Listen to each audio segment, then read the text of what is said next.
make a sausage-based meat ragu, or heavier sauce.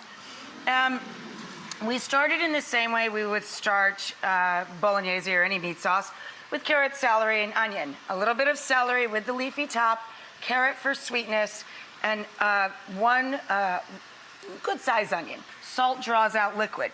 So liberally salt your vegetables when you start the sauce.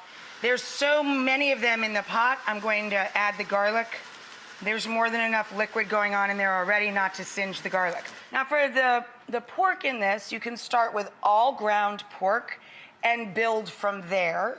Or you can take a shortcut, and why not?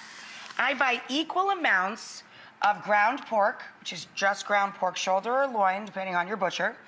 Buy about a half a pound of that and a half a pound each of hot and sweet sausage. Once the vegetables sweat, we're gonna add the meat, and you're looking for tiny crumbles. But in this sauce, you don't really wanna brown it. You just wanna take away the raw color.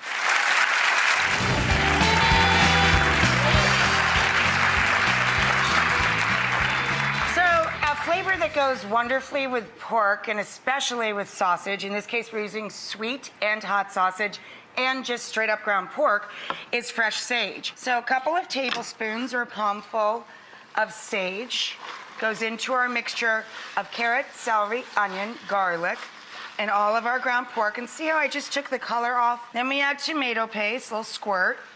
Always buy it in the tube so you can just pop it back in the fridge without having to change containers. Now next you can add a little white or red wine. Then we add in a little bit of tomato, crushed, puree, whatever you have in the pantry. A little bit of tomato, like 2 cups tops. And then we're gonna thin this with chicken stock and drop our pasta. This only has to simmer a few minutes. The tomatoes are already crushed. We're not waiting for them to break down. For the pasta, these are called gilli. It's a Tuscan-shaped pasta, and gilli means lily. They look like lilies. So I've got some pasta working in the back. Hopefully it's about done. Always cook it 1 less minute than the package says for the marriage of the sauce, because it'll continue cooking during that process. I'm going to go grab the cooked pasta, have another sip of wine, and I'll meet you back here. Here's how she goes. You drain the pasta. Remember, undercook it by 1 minute to even 2 minutes, sometimes I do. Drain the pasta back into the hot pot. Add good fatty olive oil, a good EVOO, or a couple of dabs of butter, like my mom did when I was a little girl. Your starchy cooking water, and I also added about a half a tub, about a half, 3/4 of a cup of fresh ricotta. Now, if you use cow's milk fresh ricotta, use Parmigiano cheese because that's also made of cow's milk.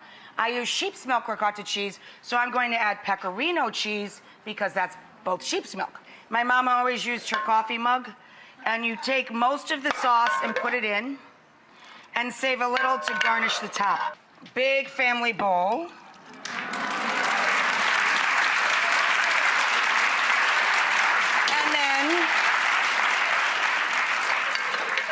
And then you take more of the meat sauce and put that up on top.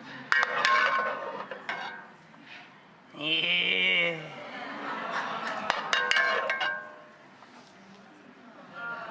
And then it's a lot of red, so we take a little green. Makes it look nice and festive on the table.